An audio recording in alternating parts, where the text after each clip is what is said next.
पंच हुजूर प्रकाश में नाम साहेब के चरण कमलों में बंदगी साहेब, साहेब बंदगी साहेब।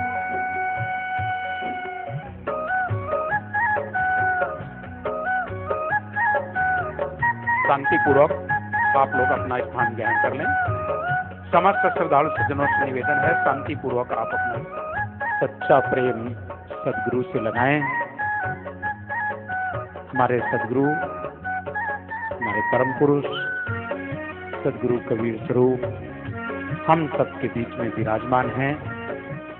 उनके दर्शन का लाभ हम लोग ले रहे हैं और उनके अमृत वचनों का भी लाभ लें। साहेब बंदगी साहेब।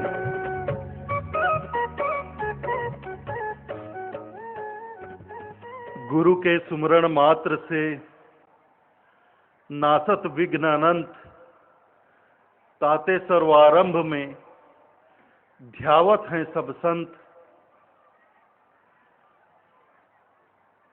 यह तन विष की बेलरी, गुरु अमृत की खान। शीस उतारे गुरु मिले तो भी सस्ता जान।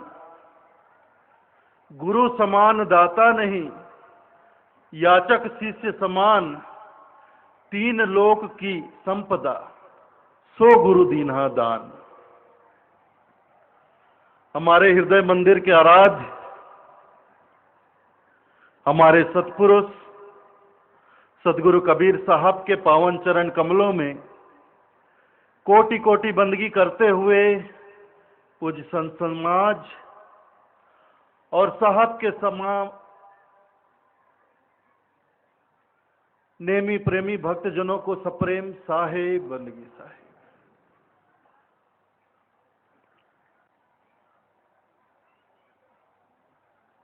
कल या संभवतः परसों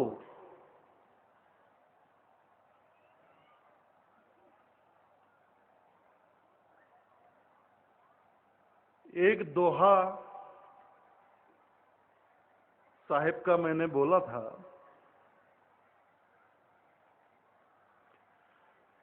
सात द्वीप नौखंड में गुरु से बड़ा न कोई।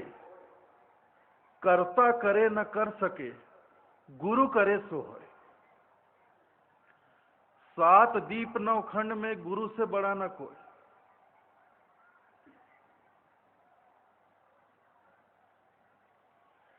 गुरु से बड़ा कोई नहीं है इस दुनिया में।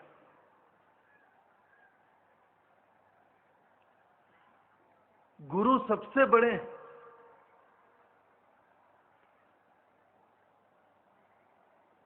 गुरु में इतना सामर्थ्य है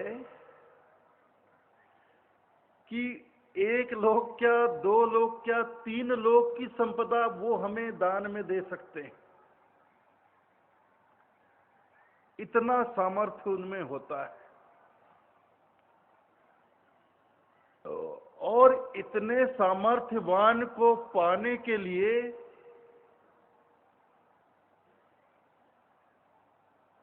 हमें क्या कीमत चुकानी पड़ती है। जो जितना बड़ा होता है उसकी उतनी ही बड़ी कीमत होती है। ये संसार का नियम है। जो जितना बड़ा हो उसकी कीमत भी उतनी बड़ी होती है।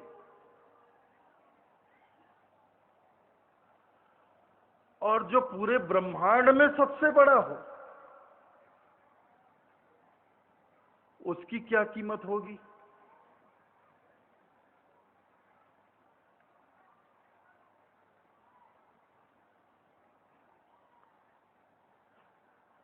मैं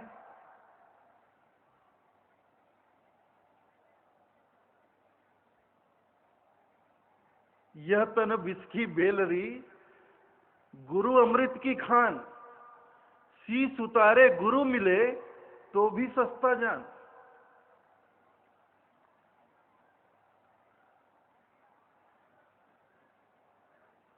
हमारा यह जीवन तो विकारों से भरा है। विषय वासनाओं का जहर दौड़ रहा है हमारे शरीर में। यह तो विष की बेलरी है, विष की बेल है। हमारा शरीर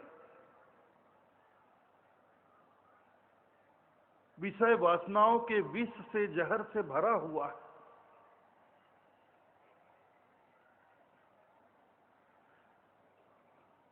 और इस जहर के बदले अगर हमें अमृत की खान मिले,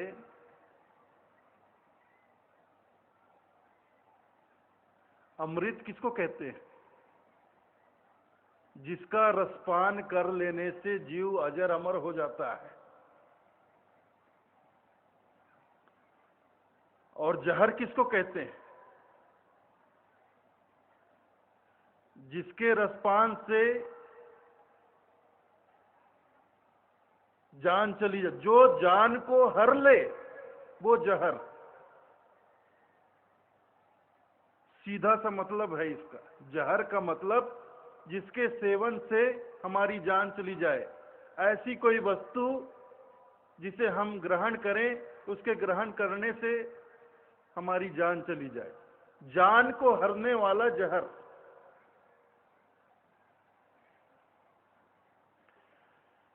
तो जहर के बदले में अमृत मिल रहा हो, अमृत देखिए जो अजर अमर बना दे।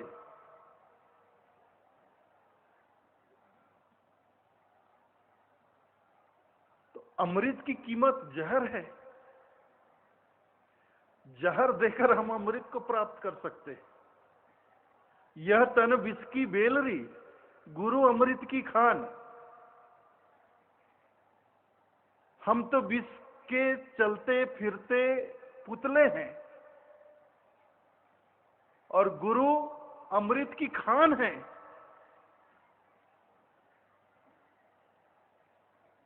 और शीश उतारे गुरु मिले तो भी सस्ता जान।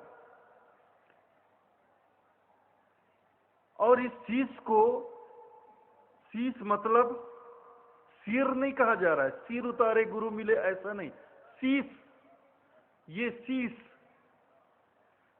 शीश मतलब अहंकार, अहम का भाव, दम्भ का भाव, मैं का भाव। ये जो मस्तक होता है ये हमारे दम्भ का प्रतीक होता है। दम्भ जैसे होता है ना, सर कटा सकते हैं लेकिन सर झुका सकते नहीं, ऐसा कहा जाता ना। ये अभिमान है हमारा, स्वाभिमान है हमारा कि सर कटा सकते हैं लेकिन सर नहीं झुका सकते। लेकिन सर झुकाकर, इस सर को काट कर नहीं। देखिए, किसी बात को कभी दूसरे भाव में लेने का प्रयास मत करिएगा, नहीं तो ऐसा होता है कि कुछ कहा जाता है, समझाया कुछ जाता है, लोग समझ कुछ और लेते हैं और समाज में कुरीति चल जाती है। शीश उतारे गुरु मिले तो भी सस्ता जान, तो इसका मतलब ये नहीं कि गला काट के सिर उतार के रख दे। तो लोगों ने ऐसा ही समझा, शीश अर्पण करने का मतलब यही समझा कि गुरु सिर काट के मांग रहे हैं तो बलि की प्रथा चल गई। अब अपना सिर तो कोई काटता नहीं है भैया, अब अपना सर कौन काटे? तो सामत आ गई बकरे और मुर्गे की।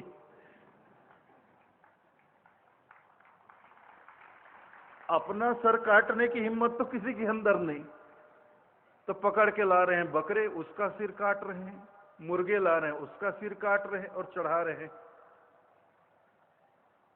लो प्रभु, हमने शीश उतार के आपको बलि चढ़ा दी। बलि चढ़ाना बहुत अच्छी बात है। मैं बलि प्रथा का विरोधी नहीं हूं, आप बलि चढ़ाइए, बिल्कुल बलि चढ़ाइए, लेकिन मासूम निरीह प्राणियों की बलि मत चढ़ाइए। पहले मैं की तो बलि चढ़ाइए, अपने अहंकार की तो बलि चढ़ाइए।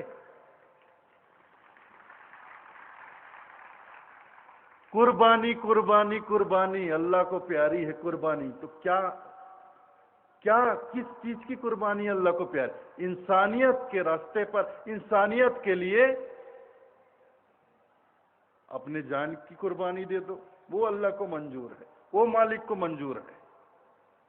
और बलि चढ़ाना है तो अपने अंदर जो भीतर शैतान, देखो बलि हमेशा शैतानों की चढ़ानी चाहिए। तो हमारे अंदर तो शैतान काम, क्रोध, मद, लोभ, मोह, ईर्षा, राग, द्वेष, छल, कपट, चौतरा, कितने प्रकार के शैतान घुसे हुए, उनको पकड़ पकड़ के बलि चढ़ाओ, उनकी गर्दन काटो, तब तो ये बलि प्रथा सार्थक है, बिल्कुल सार्थक है। मैं बिल्कुल इसके पक्ष में हूं। लेकिन अगर ये मासूम निरीह प्राणियों की बलि चढ़ाई जाती, उनके गर्दन काटे जाते हैं, तो ये बिल्कुल गलत बात है। बिल्कुल ही ये एक तरह से बहुत बहुत ही घिनौनी परंपरा, बहुत ही घिनौनी परंपरा है कि किसी मासूम प्राणी को लाकर, वो भी कहां पे? भगवान के दर पे।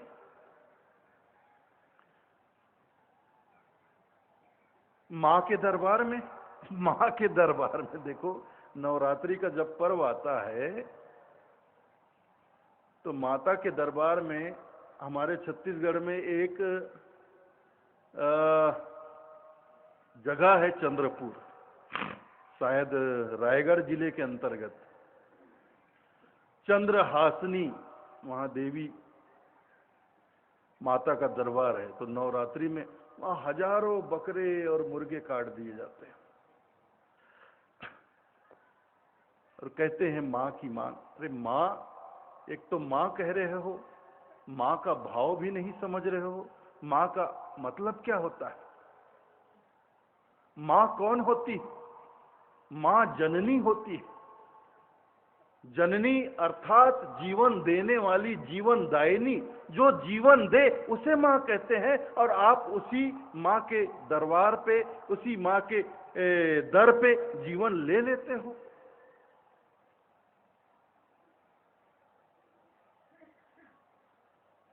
मां का काम जीवन देना होता है, जीवन लेना नहीं होता है।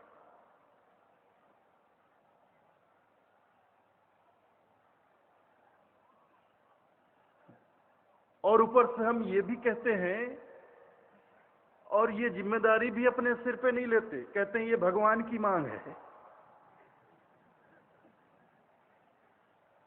भगवान की मांग है, देवी मां की मांग है। क्यों भैया, वो लोग भिखारी हैं क्या कि मांग रहे हैं मुझे बकरा चाहिए, मुझे मुर्गा चाहिए? और भैया तुम्हारा भगवान ये बकरा मुर्गा ही क्यों मांगता है?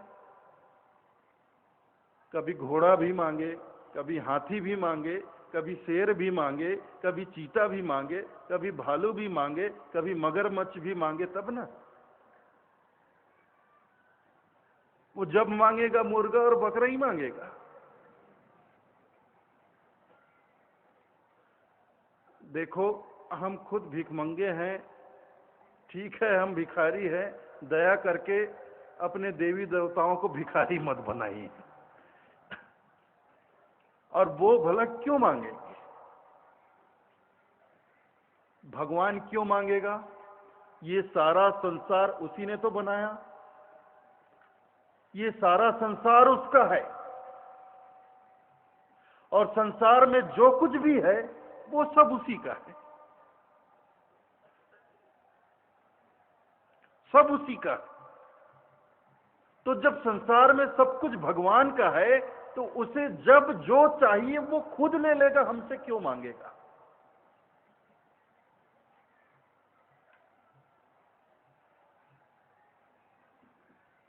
तो ये बड़ी कुरीति चल गई समाज में कि बलि चढ़ाओ। मंदिर में गला काट रहे हैं, देवालय में गला काट रहे हैं, निरीह प्राणियों की हत्या कर रहे हैं। सिर्फ एक प्रथा के नाम पर, एक परंपरा के नाम पर, पता नहीं किस पागल ने, किस धूर्त आदमी ने ये परंपरा चला दी। और मुझे तो अफसोस इस बात पर होता है कि देखिए, हमारे छत्तीसगढ़ में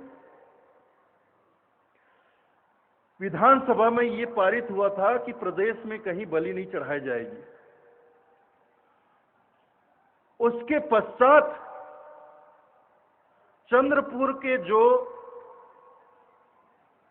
विधायक हैं, अभी वो सत्ता दल पार्टी के विधायक हैं, वो एक राज परिवार से हैं। उन्होंने पिछले नवरात्रि में वहां एक भैंसा काट दिया, खुद विधायक हैं, और विधानसभा में यह पारित हुआ कि छत्तीसगढ़ में बलि प्रथा बंद की जाएगी। और खुद विधायक होते हुए उन्होंने वहां चंद्रपुर के मंदिर में एक भैंसे को काट दिया, बलि चढ़ा दी, बिल्कुल उजड़ता से। कानून बनाने वाले ने कानून का उल्लंघन कर दिया और कुछ नहीं हुआ, किसी ने चूं तक नहीं किया। और विपक्षी दल के एक सदस्य अभी मेरे सामने बैठे हुए हैं, मैं अभी बुलवाऊंगा यहां उनसे, उनको भागने नहीं दूंगा मैं। अभी इस मन से वो इस प्रथा का विरोध करेंगे।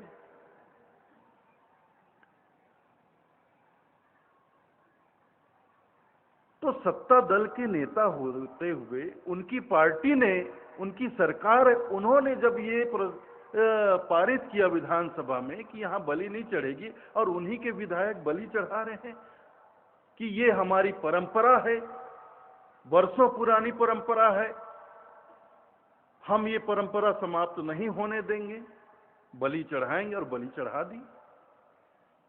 तो उनके ऊपर कठोर कार्रवाई होनी चाहिए थी, कुछ भी नहीं हुआ।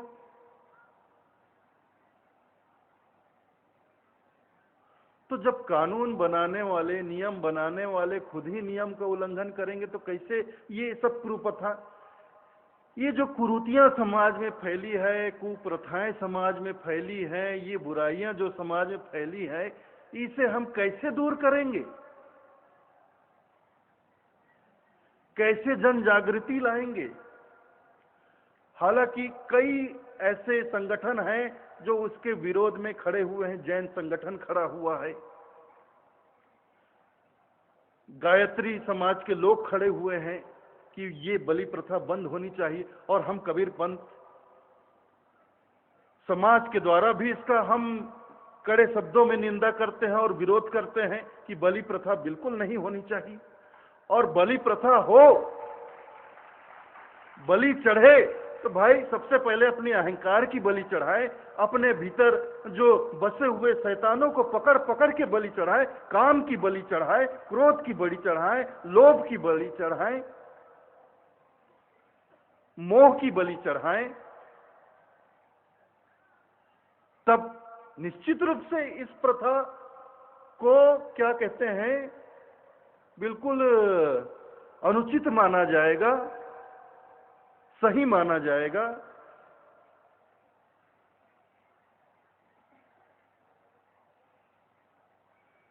कि ये प्रथा वास्तव में समाज के लिए हितकारी है, ये माना जाएगा जब लोग अपने भीतर बैठे हुए शैतानों की बलि चढ़ाएं। तो बलि चढ़ाइए। जब देश की सुरक्षा में कोई खतरा मंडराए, निश्चित रूप से आप अपने जान का बलिदान दे दो जाकर, और देते हैं। हमारे वीर जवान सीमा पर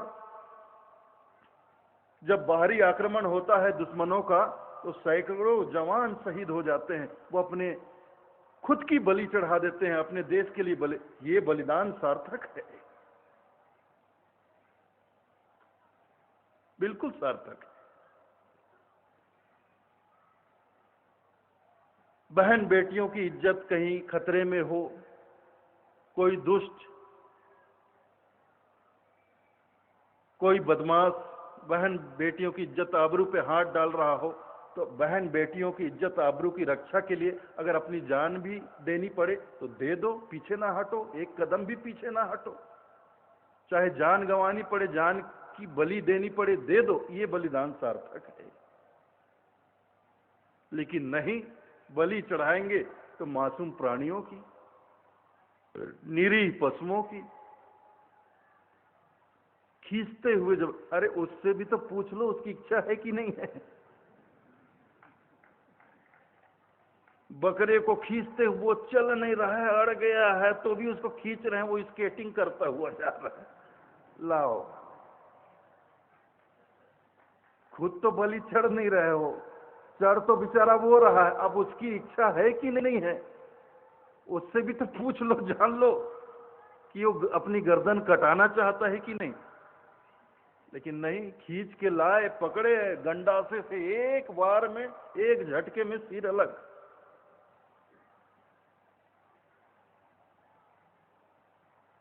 तो भले आदमी जहां जिंदा मुर्दा हो जाता है उसे भगवान का घर नहीं कहते हैं, उसे कसाई का घर कहते हैं, उसे कत्लखाना कहा जाता है।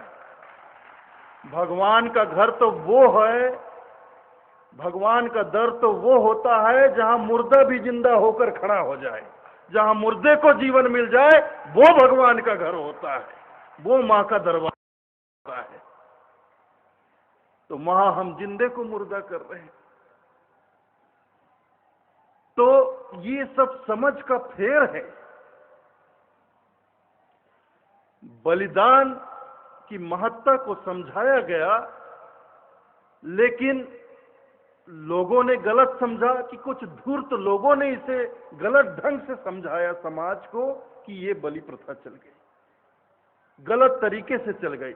हालांकि ये बहुत ही, बलि प्रथा अगर खुद के विकारों की बलि चढ़ाई जाए, अंदर बैठे शैतान की बलि चढ़ाई जाए, अपने बुराइयों की बलि चढ़ाई जाए, तो ये प्रथा तो सच में मानव समाज के लिए इतना, मतलब एक सुंदर व्यवस्था है कि पूछो मत। तो शीश उतारने का अर्थ है, ये जो मस्तक है, ये हमारे अहंकार का प्रतीक है। मैं, अहम का जो भाव है, जो तन कर हम खड़े होते हैं कि सिर कटा सकते हैं लेकिन सिर झुका सकते नहीं। अब देखिए, बात यह है कि गुरु पाना है, सदगुरु को पाना है। साहब कह रहे हैं बिना गुरु के कुछ भी नहीं मिलता है।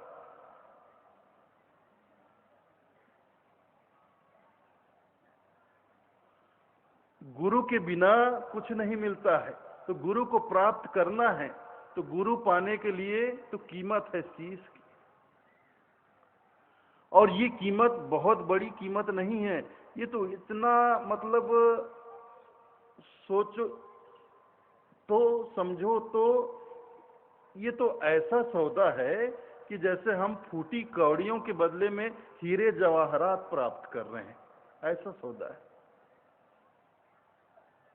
अभी आपको कोई बोले कि तेरे पास फूटी कौड़ी है, मैं तुझे उसके बदले में इतने हीरे देता हूं, एक सेकंड भी आप नहीं सोचोगे, तुरंत निकालकर फूटी कौड़ियां जेब से उसको पकड़ा दोगे और हीरे उससे ले लोगे। अरे फूटी कौड़ी क्या, अगर 1500 रुपए भी मांगे तो 1500 रुपए आप तुरंत एक सेकंड सोचे बिना दे दोगे और हीरे ले लोगे।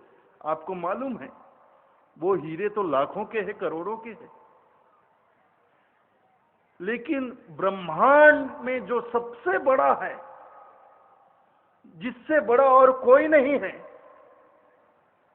राम कृष्ण से कौन बड़ा, उन्हों तो गुरु कीन, तीन लोक के ये धनी गुरु आगे अधीन। आज भगवान राम को, कृष्ण को बड़ा माना जाता है, तीन लोक का मालिक माना जाता है, वो भी गुरु के आगे अधीन थे।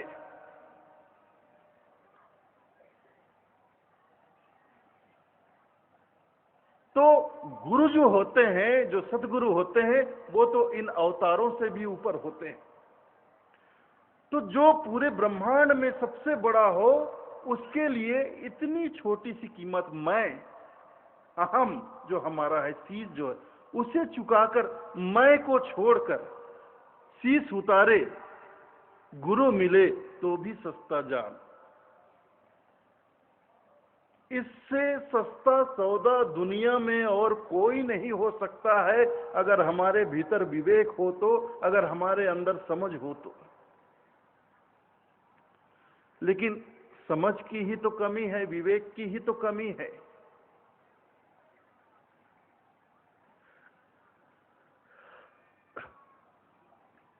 इसीलिए तो हम सदगुरु के शरण में आ नहीं पाते, सतगुरु से सच्ची प्रीत लगा नहीं पाते हैं, लगन लगा नहीं पाते हैं।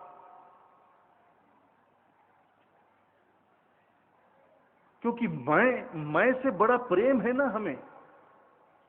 ये जो अहम है हमारा, अहम का भाव मैं हूं, तो खुद से इतना प्रेम है कि ये मैं का भाव सब कुछ चढ़ा देंगे, धन संपत्ति, घर द्वार, बिजनेस, रुपया पैसा सब चढ़ा देंगे, लेकिन मैं को नहीं चढ़ा पाते, मैं को अर्पण नहीं कर पाते, मैं को नहीं छोड़ पाते।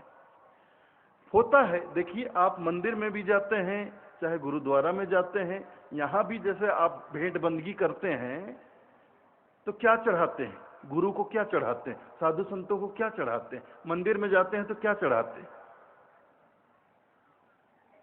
नारियल, धोती, कपड़ा, रुपया पैसा, फूल पत्ती, मिठाई, बस ये ले जाके छोड़ दिए, अर्पण अर्पण करता, चढ़ा के, और फिर बोलते हैं गुरुदेव आशीर्वाद दो, दया करना, मेरा कल्याण कर देना। भगवान से मंदिर में ये कहते हैं, ये नारियल रुपया चढ़ा के, मिष्ठान फूल पत्र चढ़ा के, प्रभु मेरा कल्याण कर देना।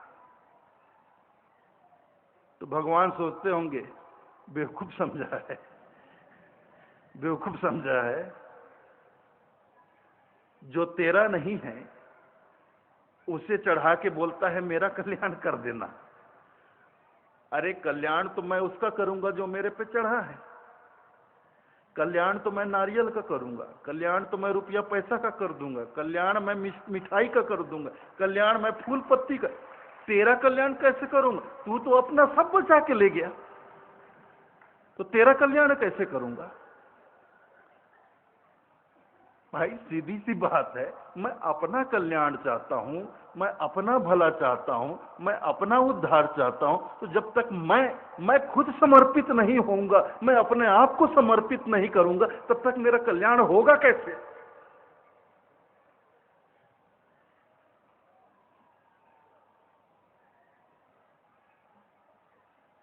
तो जो हमारा नहीं है वो लेके जाते हैं गुरु के पास, जो अपना नहीं उसे अर्पित करते हैं साधु संतों को, उसे अर्पित करते हैं भगवान को, और चाहते हैं मेरा कल्याण हो जाए।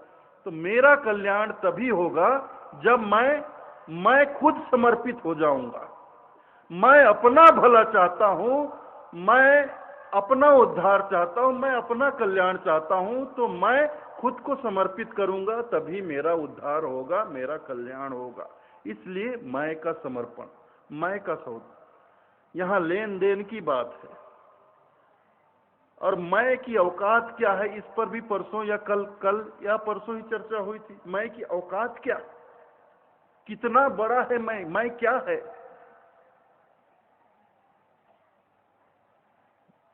मैं क्या हूं, मेरी औकात क्या? ये मैं जो है इसकी औकात क्या? मैं अकेला राम, मैं से छोटा इस दुनिया में और कुछ नहीं।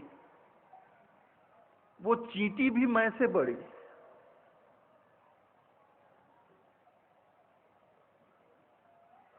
मैं का कोई वजूद नहीं है, मैं का कोई वजूद नहीं है अगर तू नहीं है।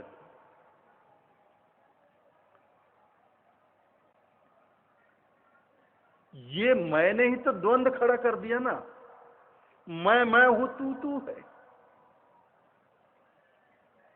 मैं हूं तो तू मैं नहीं हो सकता।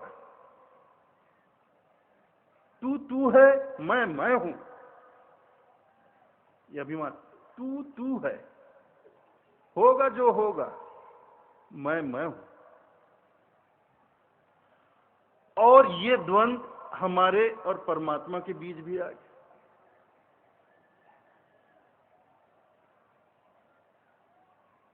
हमारे और परमात्मा के बीच भी ये द्वंद आ गया कि मैं, और ये मैं देखिए, अहंकार केवल तनकर खड़े होने में ही नहीं है, अभिमान केवल तनकर खड़े होने में, ये अभिमान के भी कई रंग ढंग होते हैं, कई भाव भंगिमाएं होती हैं इसकी।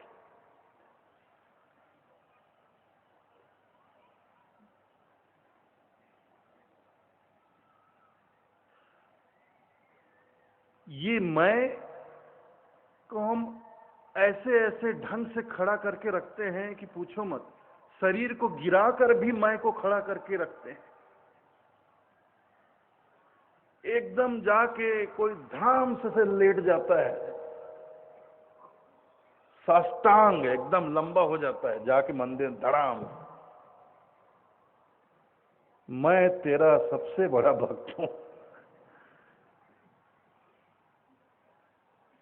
तेरी पूजा मैं जितनी करता हूं दुनिया में शायद ही कोई इतनी पूजा करता होगा तेरी। ऐसे हम भगवान को सुनाते हैं। अरे तेरे लिए मैंने 9 दिन का व्रत किया, उपवास किया, मैं तेरा सबसे बड़ा भक्त हूं, मैं तेरी जितनी पूजा करता हूं शायद ही दुनिया में मैंने तेरे लिए इतने दिन का व्रत किया, मैं हर जगह मैं, मतलब शरीर को गिरा के भी मैं को खड़ा करते हैं। अरे कितने तरीके हैं मैं को खड़ा रखने। शरीर लौट गया है लेकिन मैं नहीं जा रहा है, मैं खड़ा है तनकर। वहां भी अभिमान है। शरीर गिरे ना गिरे, शरीर के गिरने ना गिरने से कोई फर्क नहीं पड़ता। यह शरीर का जो भाग है सिर, ये झुके ना झुके इससे कोई फर्क, खड़ा रहे। लेकिन भीतर जो मैं का भाव, दम्भ है, अहम का भाव है, वो गिर जाए, वो झुक जाए तो बात बन जाती है। शरीर के झुकने से कुछ नहीं होता है, वो भाव गिर जाना चाहिए। मैं, अभिमान का भाव, दम्भ का भाव, दम्भ निकल जाए, ये मैं झुक जाए बस। शरीर झुके ना झुके क्या है शरीर का। तो यहां वो अहंकार का समर्पण चाहिए। तो अहंकार के बदले, अभिमान के बदले अगर गुरु मिलते हैं जो पूरे ब्रह्मांड में सबसे बड़े हैं, तो क्या ये महंगा सौदा है हमारे लिए? लेकिन बस बात वही है कि इस अहंकार से, इस अहम से, इस मैं से, मैं जो है अपने आप से इतना प्रेम है, इतना लगाव है कि अपने खुद के प्रति जो हमारे मन में आसक्ति है, जो मोह है, उसे हम छोड़ नहीं पाते।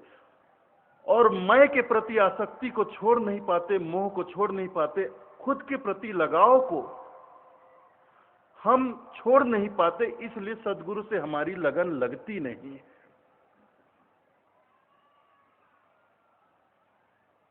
नहीं लगती है। इसीलिए तो साहेब ने ये शब्द कहे, लगन कठिन मेरे भाई, गुरु से लगन कठिन मेरे भाई। लगन लगे बिन काज न सरिहै, जीव परले तर जाई, गुरु से लगन कठिन मेरे भाई। आप लोग नित्य संध्या पाठ करते हैं। अरे संध्या पाठ की शुरुआत इन्हीं शब्दों से होती है।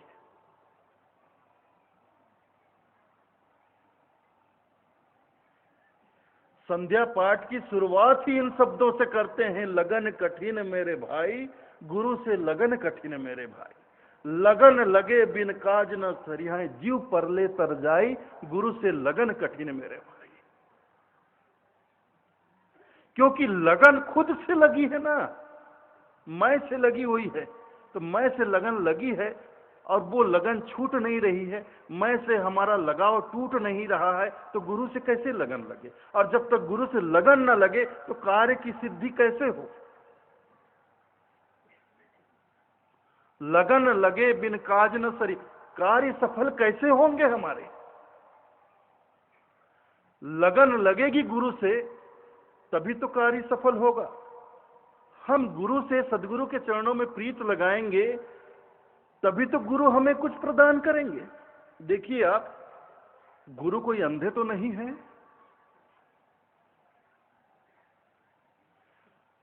गुरु जो होते हैं, सदगुरु जो होते हैं, संत जो होते हैं, वो अंधे थोड़ी कि आप मैं को पकड़कर बैठो और उनसे कुछ मांगो और वो आपको दे दें। और दे भी देंगे तो आपके भीतर जाएगा क्या? आप तो मैं से, अपने अहंकार से पहले ही भरे हुए हो। तो जो पहले ही भरा हुआ है अहंकार से, जो पात्र पहले ही किसी वस्तु से भरा हुआ हो, उसमें और कुछ डाला जा सकता है क्या?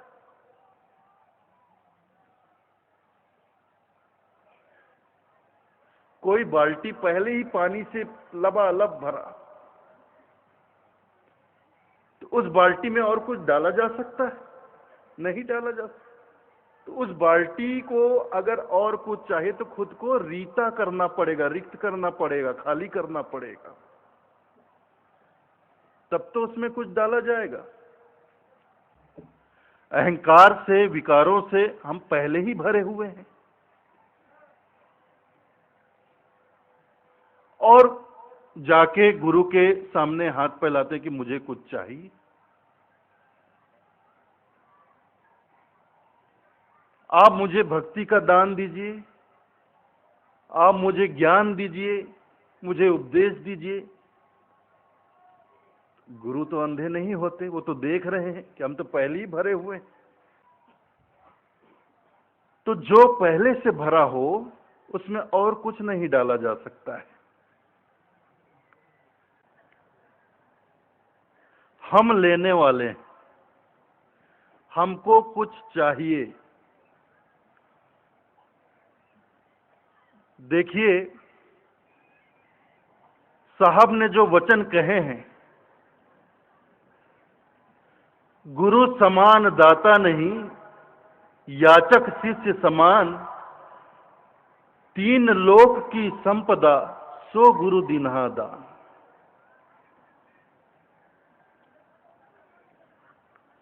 गुरु समान कोई देने वाला नहीं है इस ब्रह्मांड में, और शिष्य के समान कोई लेने वाला नहीं। अगर लेने के काबिल खुद को बना ले तो, अपने अहंकार को समर्पित कर दे तो,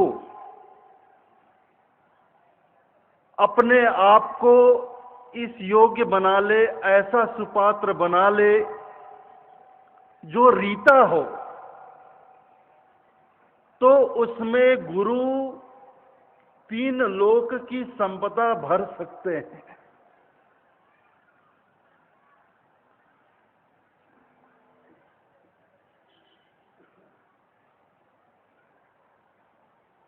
यहां गुरु और शिष्य के संबंध को समझना जरूरी है।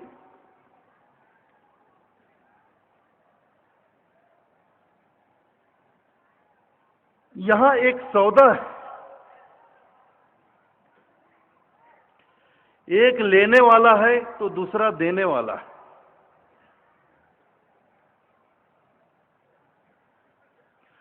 शिष्य लेने वाला है, गुरु देने वाला है।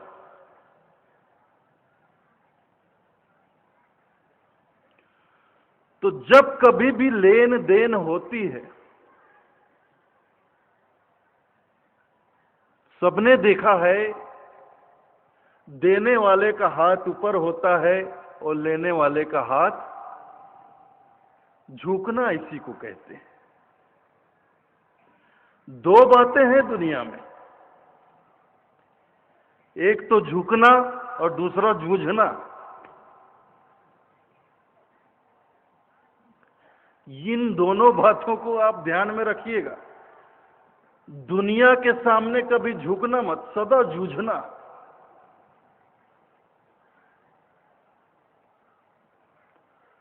दुनिया से जूझोगे तब सफल होगे, और गुरु से कभी जूझना मत, सदा झुक के रहना। तब सफल होगे। दुनिया से जूझोगे तब मिलेगा, और गुरु के सामने झुकोगे तब कुछ मिलेगा। तो जैसे हमारा स्वभाव है मनुष्य का सदा जूझना, अकड़ के बात करना, अकड़ के चलना, तन के चलना, अहंकार में मदमस्त रहना, तो जो जूझने का स्वभाव है हमारा, ऐसे ही अगर हम संतों से भी जूझे, गुरु से भी जूझे, उनके समक्ष भी हम अपने अभिमान का प्रदर्शन करें, तो फिर तो मिल गया, फिर तो मिल गया। अरे दुनिया को आप छीन कर ले सकते हो, दुनिया से आप कोई भी वस्तु है छीन कर प्राप्त कर सकते हो, लेकिन ज्ञान को कैसे छीनोगे?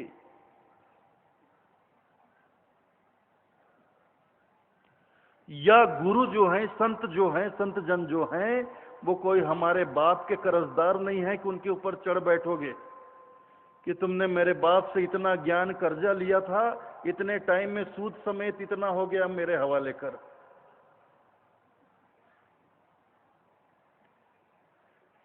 या ऐसा भी नहीं कर सकते कि गली के किसी अंधेरे मोड़ पर आप किसी साधु को, किसी गुरु को पकड़ लो और पीछे टिका दो, निकाल तेरा ज्ञान ध्यान जितना है बाहर, मेरे हवाले कर। ज्ञान को कभी छीन कर नहीं लिया जा सकता है, विद्या को कभी छीन कर नहीं प्राप्त किया जा सकता है, ज्ञान को कभी लड़कर नहीं प्राप्त किया जा सकता है। ये तो मांगने से ही मिलेगा, और बहुत विनम्रता से। जितना झुकोगे उतना मिलेगा।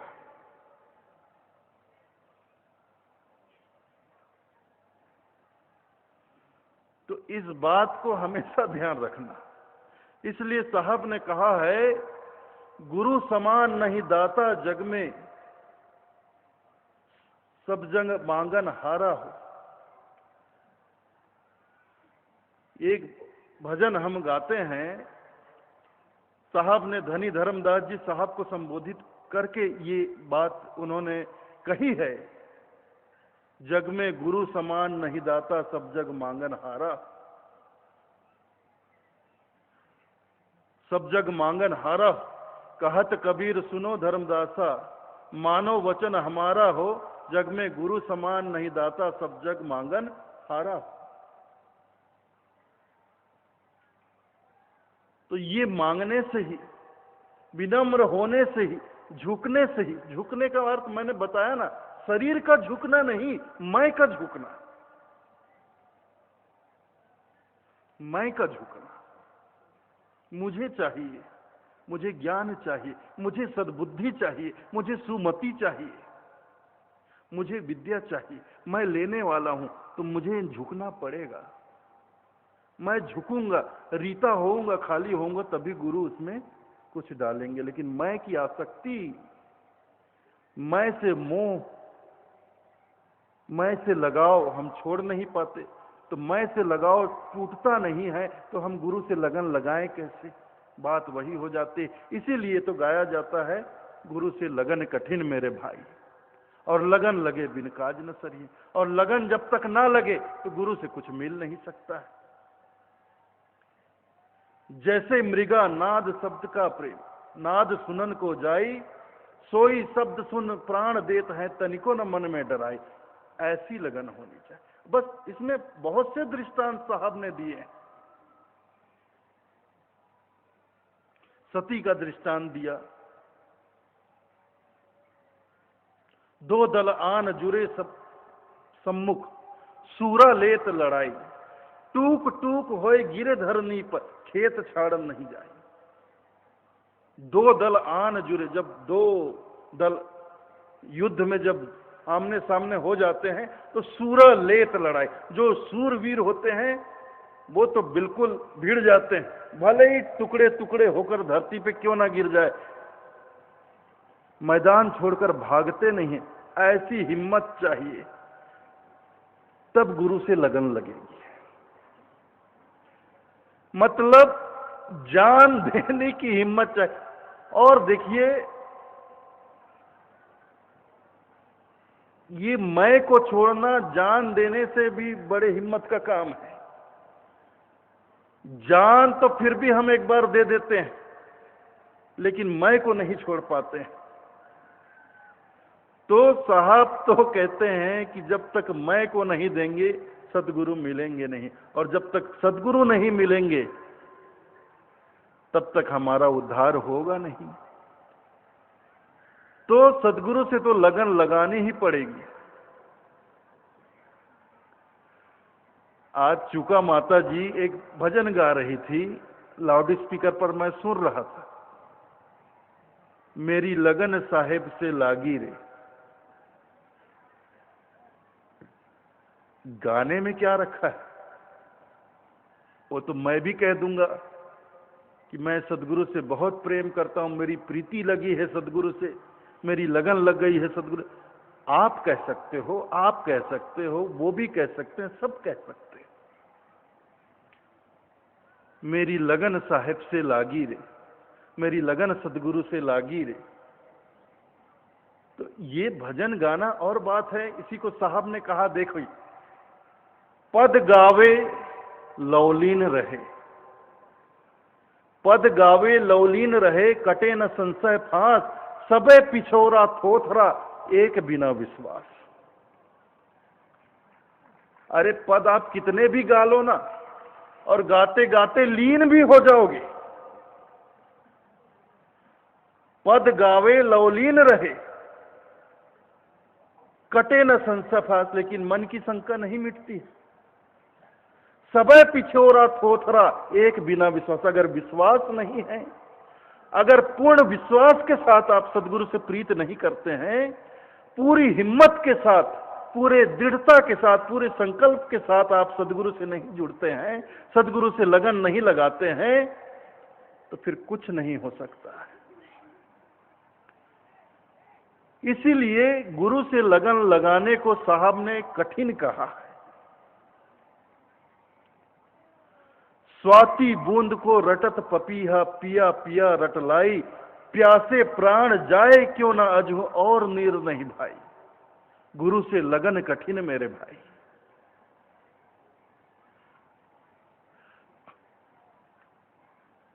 पपीहा जो है वह स्वाति नक्षत्र में गिरने वाले जल को ही ग्रहण करते हैं।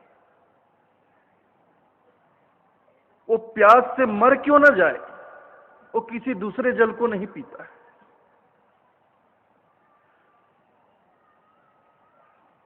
लेकिन हम हैं, हमारा क्या रवैया है?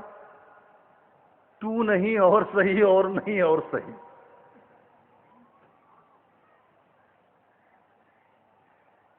आज यहां, कल वहां, परसों वहां, भटक रहे हैं इधर से उधर।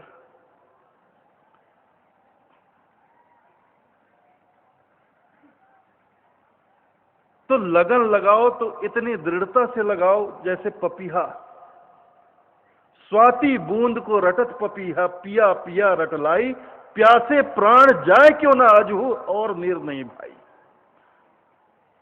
भले इंतजार में वो प्राण त्याग दे, उसे स्वाति बूंद, स्वाति नक्षत्र का बूंद मिले ना मिले, वो प्राण त्याग देगा, प्यास से मर जाएगा, लेकिन किसी दूसरे जल को नहीं पिएगा। ऐसी लगन होनी चाहिए।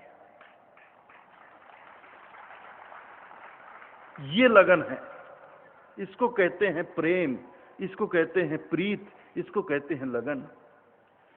तो वही तो बात है ना, प्रेम प्रेम तो बहुत कहते हैं, प्रेम प्रेम सब कहे, प्रेम न चिन्हे कोई, 8 पहर भी ना रहे, प्रेम कहा वैसा। जो 8 पहर 24 घंटे जो प्रेम में डूबा हुआ हो, भीना हुआ हो, पूरी सुध बुध बिसरा दे, ऐसी लागी लगन मीरा हो गई मगन। मीरा को लगन लगी कृष्ण के प्रति, भगवान कृष्ण के प्रति, तो ऐसी मगन हो गई कि उसे लोक लाज का कोई भय ही नहीं रहा। वो तो गली गली हरि गुण गाने लगी। देखिए, राजकुमारी थी मीरा, और एक राजघराने में ही उसका ब्याह हुआ था, महारानी बनकर गई थी।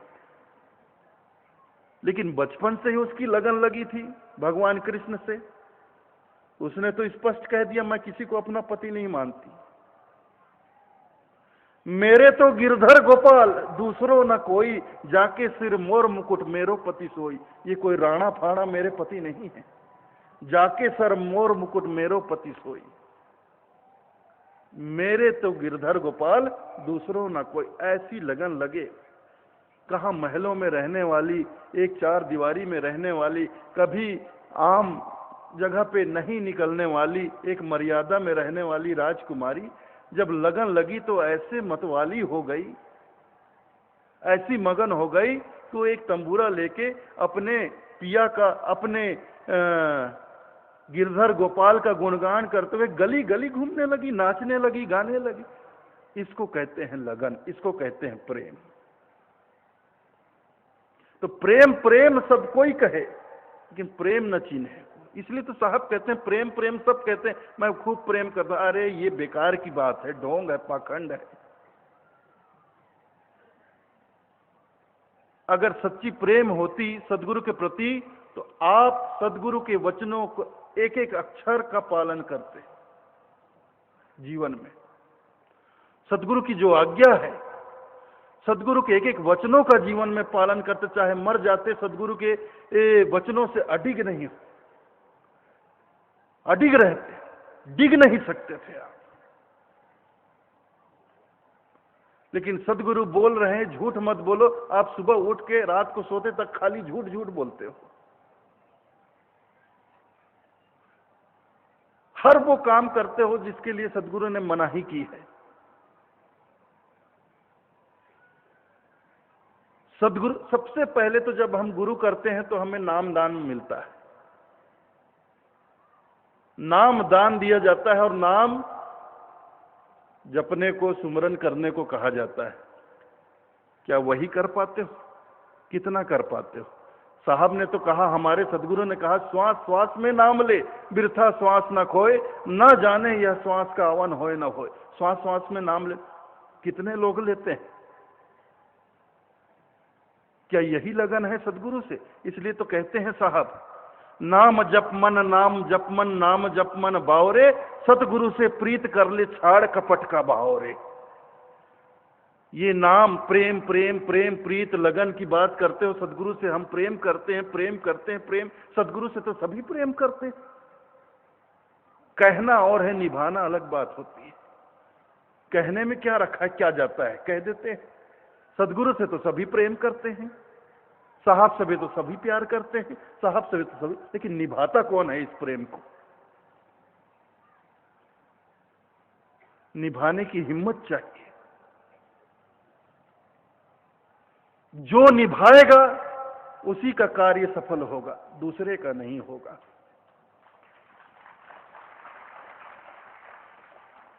तो निभाना सीखिए, निभाना जरूरी है। ये कपट का भाव छोड़ो, ये छल कपट दुनिया तक ही रहने दो। ये छल कपट गुरु को मत दिखाओ, संतों को मत दिखाओ, सदगुरु को मत दिखाओ, वहां ये नहीं चलेगा। वहां ये नहीं चलेगा कि नारियल देकर अपना कल्याण करवा ले, ये नहीं चलेगा। ले मैं तुझे नारियल चढ़ाता हूं, 1 लाख रुपया चढ़ाता हूं, ये धोती चढ़ाता हूं, मेरा कल्याण। अरे खुद तो चढ़े नहीं, जो अपना नहीं है। नारियल ले आए दुकान से, कपड़ा ले आए किसी दुकान से, फूल पत्ती तोड़ लिए किसी पेड़ पौधे से, मिठाई ले आए किसी होटल से, उसको चढ़ाते हो। जो अपना नहीं है उसको चढ़ा के बोलते हो मेरा कल्याण करो। खुद तो चढ़े ही नहीं। एक बार खुद तो चढ़ के देखो, एक बार खुद चढ़ के देखो। अरे वो परमात्मा तो जो होते हैं उनके पास कोई चाल, बड़े भोले होते हैं, बहुत ही भोले होते हैं, बड़े दयालु। उनको तो इसीलिए करुणा सिंधु कहा जाता है, दया का सागर कहा जाता है। एक बार खुद चढ़ के तो देखो, चढ़ने की देरी है, कृपा करने में देरी नहीं होगी। एक किस्सा सुनाऊं मैं। एक चोर था, चोरी ही उसका धंधा था, चोरी करके ही जीवन यापन करता था। एक समय ऐसा आया कि लगभग 10-12 दिन तक उसके हाथ कुछ भी नहीं लगा। अब वो 2 दिन से खाया पिया भी नहीं था, कहीं हाथ साफ ही नहीं कर सका। तो ऐसे भटकते भटकते भटकते एक गांव में मंदिर में गया, देखा दिन में भक्त लोग आ रहे हैं जा रहे हैं, चढ़ावा चढ़ा रहे। तो वो भोले बाबा का मंदिर था, भगवान शंकर का मंदिर था, शिवलिंग था नीचे। और देखिए जहां भी शिवलिंग होता है उसके ऊपर लोटा बंधा होता है और उसमें बारीक सा छेद होता है, उसमें पानी भर दिया जाता है और बूंद बूंद 24 घंटे उसमें से बूंद बूंद पानी शिवलिंग पर टपकता रहता है। तो उस मंदिर में किसी भक्त ने सोने का लोटा चढ़ा दिया था। तो उस चोर की नजर पड़ गई उस पे। अरे वाह, तू देता है तो वास्तव में छप्पर फाड़ के देता है, इसीलिए तो तुझे भगवान कहते हैं। सलाम है मेरा। भले ही 10 दिन तक नहीं दिया, लेकिन 10 दिन के बाद दिया तो छप्पर फाड़ कर दिया। चोर मगन हो गया, दिन भर वहीं आसपास घूमा, शाम को वहीं मंदिर के किनारे पेड़ के नीचे सो गए। जब पुजारी वगैरह सब सो गए, गांव वाले सो गए, तो रात को उठा और धीरे से मंदिर का किवाड़ खोल के अंदर घुसा। अंदर घुसा, शिवलिंग के पास गया, काफी बड़ा शिवलिंग था। तो उस लोटे को निकालने के लिए उसने हाथ बढ़ाया तो उसका हाथ नहीं पहुंचा, लोटा थोड़ा ज्यादा ऊपर था। उसने और कोशिश की, बहुत कोशिश किया, लेकिन उसका हाथ लोटे तक नहीं पहुंचा। अब वो 3 दिन से भूखा था, 10 दिन से कुछ भी हाथ नहीं लगा था। तो वो लोटे का लोभ, वो भी सोने का लोटा, ये हाथ लग जाए तो कम से कम नहीं तो 1 साल के लिए तो बात बनी जाएगी, 1 साल की फुर्सत। सोने का लोटा कम से कम आधा किलो का तो होगा, 1 साल इधर उधर हाथ मारने की जरूरत नहीं पड़ेगी। तो वो लोटा हाथ ही ना इतना ऊंचा था। तो आखिर में उसने कहा, हे भगवान माफ करना मुझे। उसने शिवलिंग कहा, बहुत बड़ी गलती कर रहा हूं, माफ करना मुझे, और चढ़ गया शिवलिंग के ऊपर वो लोटा उतारने के लिए। अब जैसी शिवलिंग के ऊपर चढ़ा, भगवान शंकर डमरू बजाते गड़गड़ गड़गड़ गड़गड़ प्रकट हो गए। बता बच्चा, मैं तेरी भक्ति से बड़ा प्रसन्न हूं, क्या चाहिए तुझे, जो चाहे वरदान मांग ले। मेरी भक्ति से चोर सहम गया, डर गया, घबरा गया। मेरी भक्ति, मैंने तो जिंदगी में कभी भक्ति नहीं की, मेरी भक्ति से प्रसन्न हो गए प्रभु। मैं तो चोरी करने, मैंने क्या भक्ति कर दी प्रभु। अरे बच्चा, मैंने तो इतने समय से देखा है, बड़े बड़े लोग आते हैं, भक्ति का दावा करते हैं, और कोई सोने का लोटा चढ़ा के जाता है, कोई लाखों रुपया चढ़ा के जाता है, कोई कुछ चढ़ाता है, कोई धोती चढ़ाता है, कोई कपड़ा चढ़ाता है, कोई हजार नारियल चढ़ा के जाते हैं। तू पहला आदमी है जो खुद मुझ पर चढ़ा।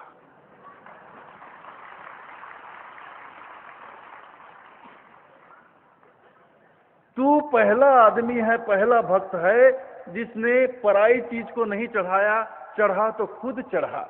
मैं बहुत, अब तो भोले बाबा, इसलिए तो भोले बाबा कहा जाता है हमको, भोले बाबा प्रसन्न। तो चोर, अब वो भी थोड़ा समझदार था। देखिए, भले ही चोर था, चरणों में गिरा, बस प्रभु आपके दर्शन हो गए, अब मुझे कुछ नहीं चाहिए, मुझे अपनी शरण में ले लो। हो गया कल्याण। अरे वो तो दया के सागर हैं, एक बार चढ़ के तो देखो, उन खुद को अर्पण करके तो देखो कैसी कृपा होती है। लेकिन हम मैं को हमेशा बचा कर रखते हैं। नहीं, सर कटा सकते हैं लेकिन सर झुका सकूं, नहीं झुकने को तैयार ही नहीं। ये मैं को इतना लगाव है मैं से, तो मैं का मोह छोड़िए, सदगुरु से प्रीत करिए, सदगुरु से लगन लगाइए, तब हमारा जीवन सफल होगा। तो आप लोगों ने मेरी बातें बहुत ध्यानपूर्वक सुनी, बहुत प्रेम पूर्वक सुनी। मैं आपका बहुत बहुत आभारी हूं। और आगे कुछ चर्चा करूं,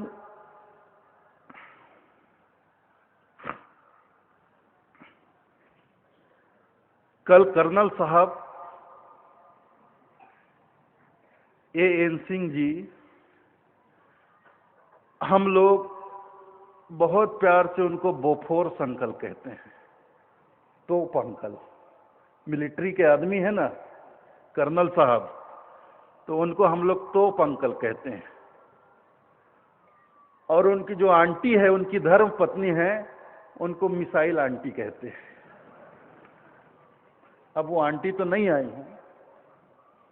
तो इन्होंने जो कल चर्चा की कि कबीर पंथ के हमारे जो ऐतिहासिक पावन स्थल हैं, प्राचीन स्थल हैं, वहां जाना, वहां अपनी सेवा प्रदान करना, ये कबीरपंथियों का नहीं तो और किसका काम है?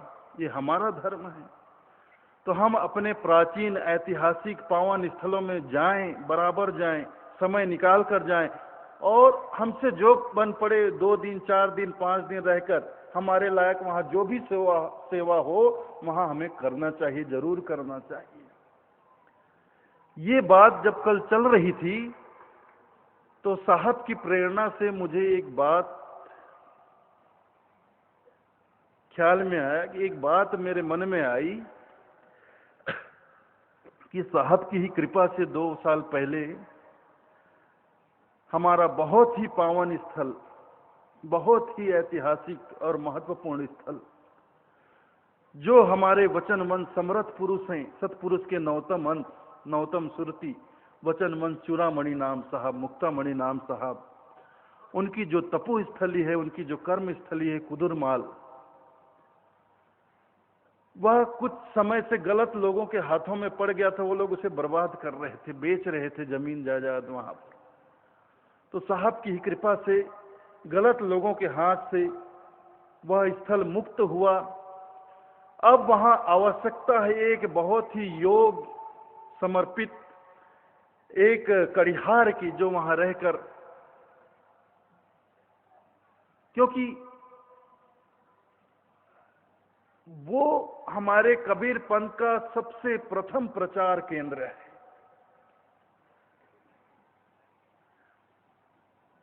पहली गुरु गद्दी है।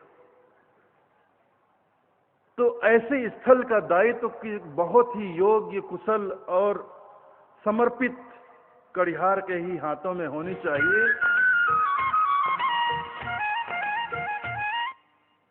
तो मेरे मन में ये ख्याल आया, अभी तो जब से आप लोगों ने उस स्थल को अपने हाथ में लिया, तब से समय समय पर कड़िहारों की ड्यूटी लग रही है। 4 महीने कोई एक कड़िहार रहता है, 6 महीने रहता है, फिर कोई दूसरा कड़िहार आ जाता है। लेकिन वहां पर स्थायी तौर पे एक बहुत ही योग्य कड़िहार की आवश्यकता है, पुजारी महंत की आवश्यकता है, जो वहां रहकर उस स्थल की देखभाल करे, व्यवस्था करे। साथ ही सबसे महत्वपूर्ण बात है कि उस स्थल से साहब के वाणी वचनों का बहुत ही अच्छे ढंग से प्रचार प्रसार हो, उस क्षेत्र में अच्छी एक जागृति आए। तो बहुत चिंतन, बहुत विचार के बाद मुझे हमारे परम प्रिय महंत गुरु दयाल दास जी से योग्य मुझे कोई दूसरा नजर नहीं आता है।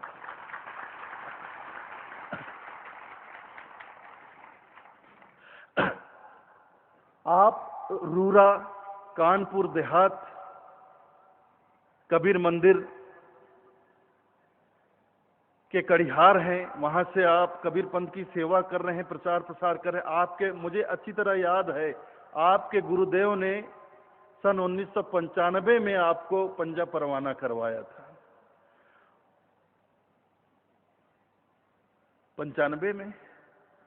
तो 16 बरस हो गए वहां रहकर पंथ की सेवा आप कर रहे हैं। अब समय आ गया है कि आप उससे भी और ज्यादा अधिक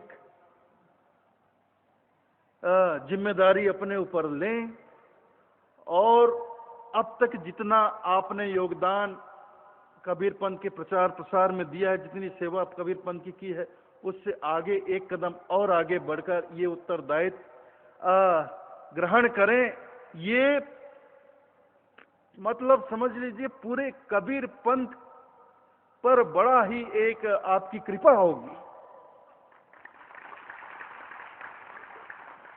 और 16 बरस आपने अपने कानपुर रूरा के आश्रम में रहकर खूब प्रचार किया। अब वहां अपने किसी योग्य शिष्य को, योग्य साथी को पंजा परवाना प्रदान करवाइए, वहां का उत्तरदायित्व उसे सौंप कर जिम्मेदार आप समय समय पर वहां जाते रहिए। आपका जो गुरु स्थान है रूरा कानपुर, आप समय समय पर वहां जाइए, जरूर जाइए। लेकिन जो कबीर पंथ का ऐतिहासिक स्थल है, इतना पावन स्थल है, जो एक धरोहर है, आप उसे स्वीकार करिए, वहां की जिम्मेदारी स्वीकार करिए। मैं समस्त कबीर पंथ समाज की तरफ से आपसे बहुत विनम्र निवेदन करता हूं और मुझे पूरा विश्वास है कि आप हम सबकी भावनाओं को समझेंगे और हमारा ये निवेदन निश्चित रूप से स्वीकार करेंगे। साथ ही आज एक और कार्य,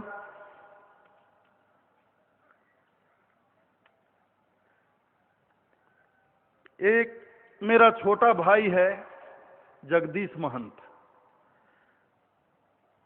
बहुत ही सुंदर गायक है, मधुर गायक है, आवाज भी बहुत मीठी है, बहुत मीठा गाता है और ज्यादातर स्वयं की रचना, स्वयं की भावनाओं को गीत के रूप में शब्दों में पिरोकर खुद की आवाज में गाते हैं और बहुत ही सुरीला गाते हैं, बहुत ही भावपूर्ण गीत लिखते हैं। बहुत भाव होता है उनकी रचना में, बहुत भाव होता है। आपने जैसे सुना होगा, उन्होंने आओ सुनाऊं तुमको सतपुरुष अवतार की, वो उन्होंने गाया, उनकी अपनी रचना। फिर एक अभी हम प्रतिदिन एक प्रार्थना का सुनते हैं, सबको मेरी साहेब बंदगी, और हे सतगुरु हे दाता हमें आप ही का सहारा है। इस तरह के जो हैं, ये सब उन्हीं की रचनाएं हैं और बहुत भावपूर्ण हैं, पूरे भाव भक्ति के साथ लिखते हैं और स्वयं गाते हैं। तो इस बार उन्होंने स्वयं की ऐसे ही भावपूर्ण रचनाओं को